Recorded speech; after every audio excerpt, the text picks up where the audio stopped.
அவர் என்னை புரிந்து கொள்ளுகிற தேவன். இந்த உலகத்துல யார் வேண்டும் என்றாலும் என்னை புரிஞ்சு கொள்ளாம இருக்கலாம்.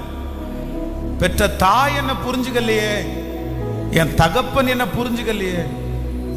எங்க அப்பா புரிஞ்சுக்கிட்டாருன்னா நல்லா இருந்திருக்கும்ல, எங்க அம்மா புரிஞ்சுக்கிட்டு இருந்தாங்கன்னா நல்லா இருக்கும்ல.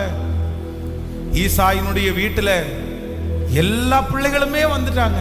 ஆனா தாவீதுக்கு ஒரு உணர்வு இருக்குது, அவனுக்கு ஒரு மனசுல ஒரு கஷ்டம் இருக்கணும். அந்த பிள்ளை இந்த மாதிரி எல்லாருக்கும் முன்னாடி நிற்க விரும்புவான். அந்த உணர்வு அந்த இருதயம் அவங்க அப்பாவுக்கும் வரல, அம்மாவுக்கும் வரல. ஏன்னா யாருமே புரிஞ்சுக்கல, அவனுடைய உணர்வுகளை யாருமே புரிஞ்சுக்கல.